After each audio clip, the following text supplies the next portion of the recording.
Hi, Martin here. I'm just out on an island right now in a large front country cottage lake on my morning paddle, and I'm using my solo canoe that I purchased this summer. And I thought I would tell you something about it, about well, specifications about this boat, why I bought it, and what I like about it, and how I like to outfit it, how I like to trick it out for things like day trips, canoe trips, and so forth. I've always wanted a solo boat. For years now, I've wanted a solo boat. I have had a couple of tandem canoes. Those are two-person canoes for paddling with friends or with my wife for day trips, fishing, and canoe tripping, and I absolutely love them. But I wanted a solo boat because a tandem boat is harder to paddle when you're by yourself. And that's because a tandem boat is intended for the weight of two people, plus any gear that they might have. And when you're by yourself, you are missing that additional weight, both to cause the boat to sit deeper in the water and to balance or trim the boat, that is to make it level. So it's harder to trim a tandem canoe, and it sits a lot prouder. It sits higher out of the water, and thus it catches a lot more wind. And so if you've ever paddled a tandem boat in solo in windy conditions, you know how hard it is, how many correction strokes you have to do, how you have to tack a certain way, and that can be quite taxing.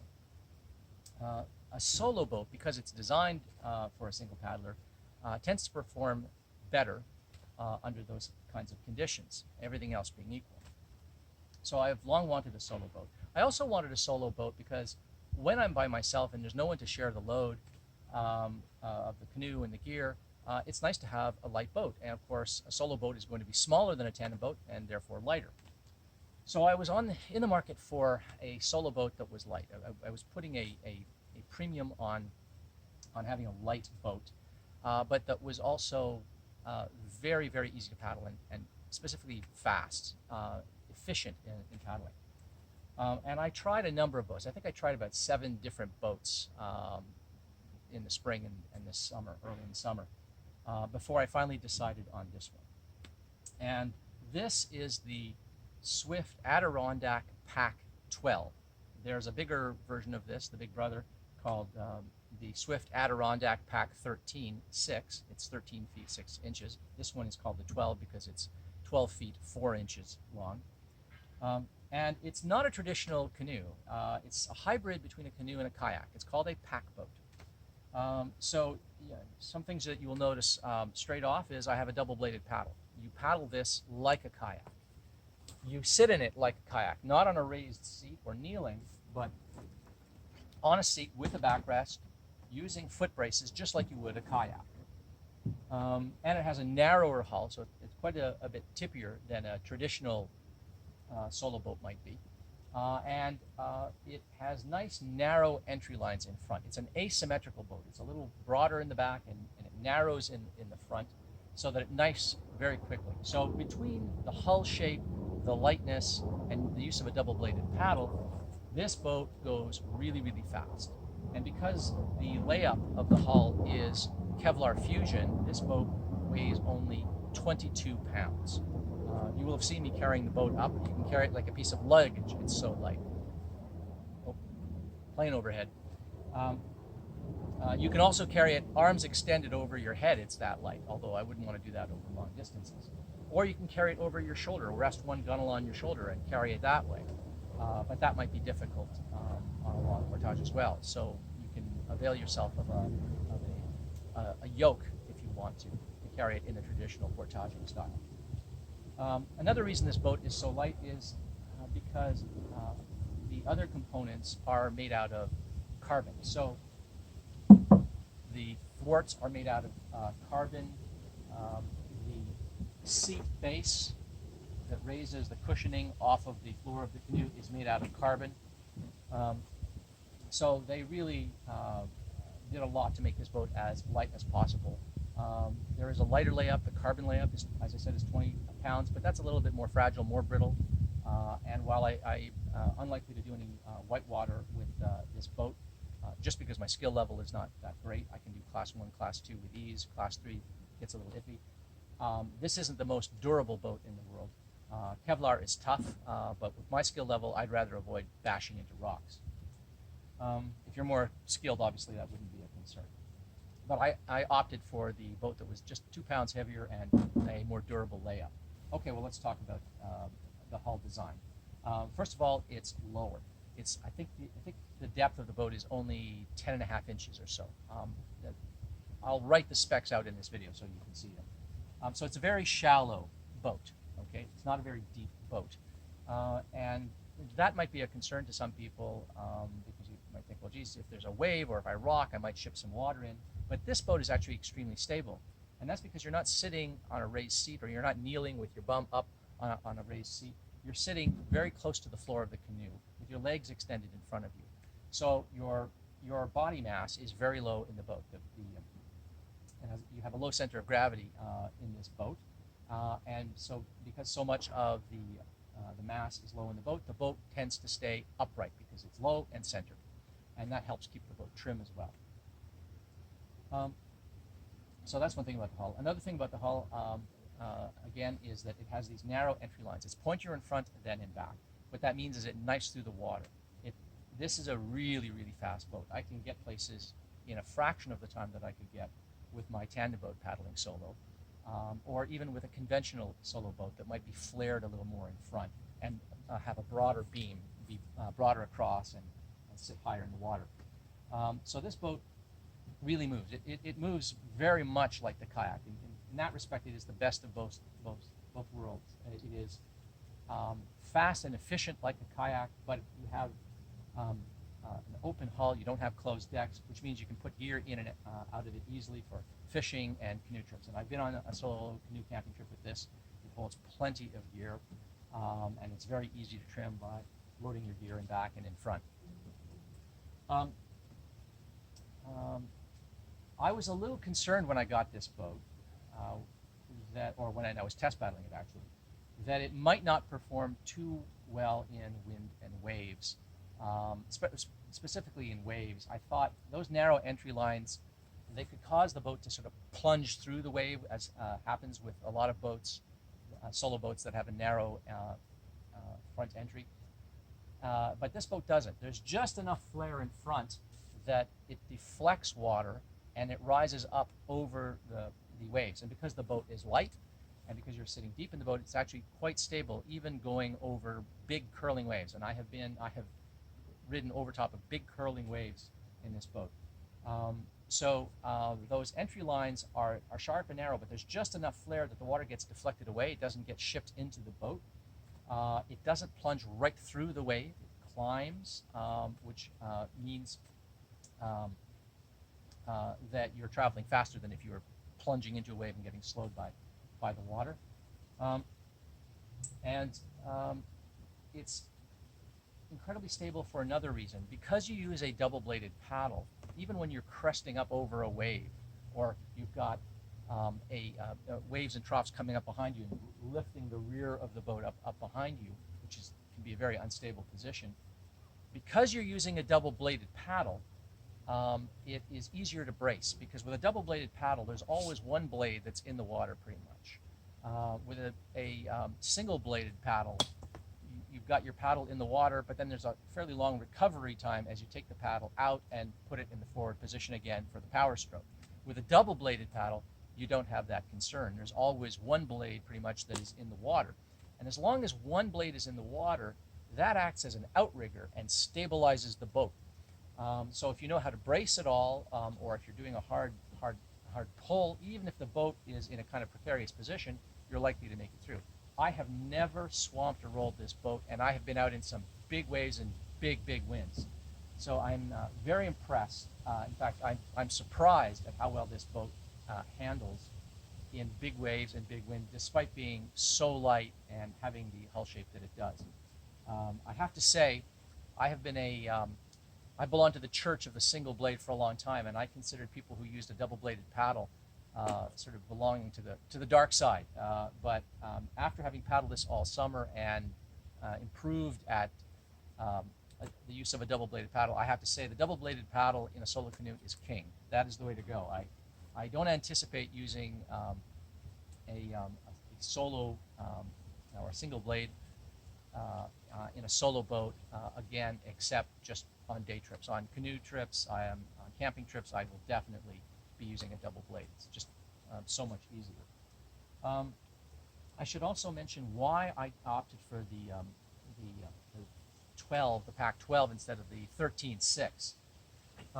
And that has to do with where I like to paddle. First of all, I was putting a premium on weight. The 13.6 is a little bit heavier. It comes in at about 24, 26 pounds. And it's a little bit longer. And I like to have a boat that's light, but I also like to have a boat that's short because I do a lot of crown land camping. I end up on a lot of little creeks and streams and very, very narrow waterways with tight turns. And the shorter your boat is, the easier it is to negotiate those tight turns. The longer the boat, the harder it is. So I wanted a small boat. Another reason is that I'm light. I weigh about 150 pounds. And I travel light. My gear load tends to be quite light, including my food bag tends to be quite light, even on a longer trip. And as such, I don't need a boat with a huge carrying capacity. If you're a bigger person, I would recommend the 13.6, or even if you're not a bigger person but you carry a lot of gear and you need that extra volume and that capacity, then go for the 13.6. But I'm very happy with the Pack 12. It suits me perfectly. It's good for my body size and type, and good for the kind of tripping that I do and the kind of gear that I carry and the quantity of gear that I carry. Okay, let's look a little more at the boat. Let me talk a little bit about the seat. This works just like some kayak seats. This seat, in this case, folds down and gets clipped in place so that when you're portaging it, the seat's not in the way. When you want to deploy the seat, you just clip it, and it's fully adjustable with webbing, so you can change the angle of the seat forward or back. There are also webbing straps here that you can tighten or loosen on each side so that you can curve the backrest around you, or if you're a bigger person, you want it spread out, you can have that. The seat itself is cushioned with a kind of medical grade foam that they use in medical hospital settings. Very, very good, long-lasting, and very, very comfortable. The back is also padded, and there is a really soft, almost gel foam quality lumbar support that is tethered so you can't lose it. It's on a thread or on a string, and it's held in place by Velcro so you can adjust the height of it. And all of that is very important because when you're paddling like in a kayak, you need to be sitting upright. You don't want to recline too much. It's nice to recline now and again just to relax a little bit, but for efficient paddling, you want to be sort of sitting bolt upright. And having a seat that's adjustable like that and has a lumbar support is a huge plus. Another feature are these foot braces. You brace your feet against those. These are adjustable. You just reach forward with your fingers and just pull this back and forth, and they click and lock into place very easily. The function of the foot braces is to counter the torque of your body. When you are paddling with a double-bladed paddle, you don't keep your arms straight and then crank and do this. This would be exhausting. What you do is you keep your elbows bent and you rotate your body. You sort of roll your shoulders. And so the idea is you are using your core. You're not just using your arms, you use your core. To make that easier, the foot braces allow you to brace your foot so that when you are cranking to the left, you apply a little bit of pressure with your left leg against the foot brace. And the same thing in the other direction. When you're cranking hard on the right, you apply a little bit of gentle pressure with your right foot against the right brace. And that counters the torque of your body and helps keep the boat tracking straight. And this is a very efficient way of paddling. You're getting a lot of strokes in a very short amount of time. Each stroke corrects for the last stroke, so you're not doing things like J strokes and the Canadian stroke and the pitch stroke and stuff like that. So actually, this is a very easy way to learn how to paddle a boat because there's a little less involved, technically speaking. There aren't as many strokes to master when you're starting out. There's plenty more to learn as I'm discovering as you advance, but in the beginning stages, this is a very easy way to start paddling and go in a straight line, even in wind, or even when the wind is glancing off you on the side, for instance. Okay. Another feature of this boat, right here, these are air chambers, flotation chambers. A lot of canoes have flotation chambers. Some companies fill them with foam. I think Souris River fills theirs with foam. A lot of companies fill them with air. These just have air in them, and they have a little valve here that you just pop open and pop closed, and that allows any hot air that is trapped inside on a super hot day. If you're letting it sit out in the sun in your backyard or something like that, if you're storing it outside, you don't want hot air expanding in there and bulging out the side of the canoe. So you can just pop that valve open, and that lets the hot air escape, and everything equalizes. When you're storing it in winter or very cold conditions, you wouldn't want any hot air that's trapped in there to contract and cause the hull to bulge in. So again, when you're storing it, pop the valve open. But when you're paddling, you close the valves, and so air is trapped in there, so you have some extra flotation. And the advantage of the extra flotation is that if ever the boat gets filled with water, if you swamp or roll or something like that, you need to empty it, there's less water in the boat than there otherwise would be. And this isn't very useful storage space anyway, so it's good to use it for flotation this way. The boat is virtually unsinkable because of its construction, materials, and shape. Even with you in it, it's not going to sink, but you could potentially have enough heavy gear in the boat that's not in dry bags that could take on water, that you could sink your boat if you're unlucky. And having flotation chambers means that less water can get in the boat, and this offers additional buoyancy to counter anything that might be inclined to sink the boat. All right, I guess that's about everything I can say about the boat itself. Obviously it comes in different colors. But I've been very happy with this boat because it is so easy to paddle, it is incredibly fast, and it's incredibly light. Some things I don't like about it. It's a lot more fragile than the boats that I'm used to paddling. I used to paddle a Prospector made out of ABS.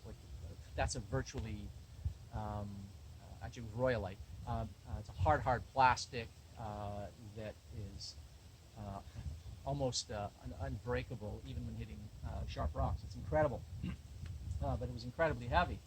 So this boat is nowhere near as durable. So I have to baby it. I have to be a lot more careful. I do a lot more wet entries and wet exits. With my other boat, I just used to beach it and drag it on the shore, step in with one of the ends, the bow or the stern sitting on the shore, and I could bridge it and walk in and throw my gear in and just push off and grind off the shore, and I didn't care. With a boat of a more delicate construction that's a little more brittle, obviously you don't do that. So that's a downside. You just have to exercise more care. Another downside that I didn't anticipate is it is so light that when I'm portaging it in big open areas, it really gets blown around. It really wants to move. So that is something I hadn't quite expected. In fact, when I portage it through town, I have to crest a hill, and there's quite a bit of wind. So I've actually taken to using a canoe cart. This is just a little DIY canoe cart that I fashioned that allows me to put it under the rear of the boat, tie it on, and then I can throw all my gear in the boat, and then I lift the other end and I just pull it around like a wagon. They sell canoe carts, but you can make one very quickly. In fact, I'm going to make a video showing how I did that. And the other downside is it doesn't come with a yoke. You have to buy the yoke separately. Now, Swift Canoe and Kayak make beautiful yokes. They have some beautiful wooden yokes that are nicely contoured, very comfortable. I've tried them. But they're on the expensive side. It's over $100, I think $150 last time I looked. They also have a beautiful, super light carbon one. It's also contoured, but it's in the neighborhood of $400. And that was more than I wanted to spend. Another downside is this boat is not cheap. This is a premium boat. So after having spent a good deal of money on the boat, a good deal of money on a good lightweight paddle, I was not eager to spend a lot of money on a yoke. So I made a little DIY yoke. This here, which is, it's about £1. So I will show how I made that in another video as well. Okay, how do I outfit the boat? Well, first thing is the paddle. This is an Aqua-Bound, it's the Aqua-Bound Stingray Hybrid. It's got a carbon shaft. It's really, really light as a result, and so that's very efficient. It's 240 centimeters long. You want a longer blade with this kind of boat than you would in a conventional kayak, for instance. A conventional kayak, you sort of try to keep your paddle vertical so the boat doesn't yaw from having your paddle blade too far out. But when you tip your paddle blade up like that, water's going to drip into the boat because this is not a closed deck like a kayak, it's open. So you need a longer blade on this boat, and you paddle it less vertically, you paddle it a lot more horizontally.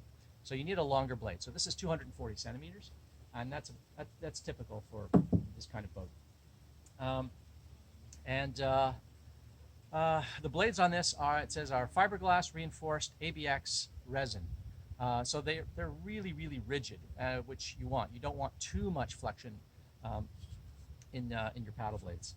This particular model has buttons here that allow you to pull the two sides apart and rotate them. And that's so that the paddle blades can be offset, so that when you're paddling, you can have one wrist this way and then the other wrist at a slightly different angle, so that effectively both wrists are in a straight position. You're not doing this constantly, which is very, very tedious and tiresome and starts to wear on the joints when you're doing hours and hours of paddling. So that's a nice feature. Oh, and of course, it breaks down in two. It can be strapped to a pack or lashed into your canoe for portages. So that's one way that I like to outfit this canoe. I like a paddle that breaks down and is really, really light, made out of carbon. You also have to have certain things in a canoe. You have to have a baler. So my baler is just an old plastic antifreeze jug.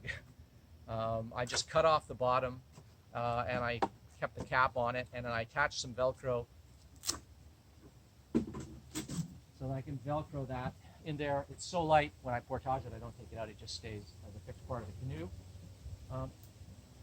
You need 50 feet of floating rope. I have an emergency throw bag with 50 feet of floating rope. I used to have a heavier rope. I now use Dyneema, which is very, very light. So this is a heavy gauge of Dyneema. It's a very static rope. That is, it doesn't stretch, and it's light. It floats. It's a bright orange color. It weighs almost nothing, and I just clip it in next to my baler on the thwart. And it's so light, it's a permanent feature. I never take it out. I have painter lines. That is 20 feet of line. Dyneema again, light floating rope for tying the canoe, or if I need to do a bit of lining and tracking over short distances. I just keep it in a hank at the front and the back, and it's tied, each hank is tied to the little thwarts there, and held fast with a hair elastic. Lastly, I have about 8 feet of shock cord, this elastic cord, shock cord, which is just looped to the front thwart, and that forms the tether on my paddle. I just loop it around, and I use a timber hitch to attach it. That's easy to put on and easy to take off. It's held on by friction. And that's so that I won't lose my paddle. If I were to drop my paddle in rough conditions, I could retrieve it. It's tethered to the boat. If I fall out of the boat, if I swamp or roll the boat, I don't have to worry about, uh-oh, the boat's floating away and the paddle's over here, and they're tied to one another. So if I can retrieve the paddle, I've automatically retrieved the boat. If I can retrieve the boat, I've automatically retrieved the paddle. And it's nice and long and stretchy so that it doesn't get in the way when I'm paddling. So I like to tether it that way. Okay, I guess that's about it. That's how I outfit the boat. That's why I bought it. That's what I like about it. That's what I dislike about it. I should say I'm happy to recommend this boat to anyone who's considering a solo boat. Depending on your size, you can either get the Pac 12 or the 13.6. I also hasten to add, I'm not being paid or compensated by Swift Canoe Kayak in any way. They don't know I'm making this video, and I don't expect any recompense. I don't do that kind of thing. I'm just very, very happy with the customer service that I got when I was shopping around for a boat. I am delighted with the boat itself. I have put in 60, 70 hours in it this summer, just in day trips, plus a solo canoe camping trip. I couldn't be happier with this boat. Okay, if you have any comments or questions, please post them in the comment section below, and I will be happy to address them. Thanks very much, and happy paddling.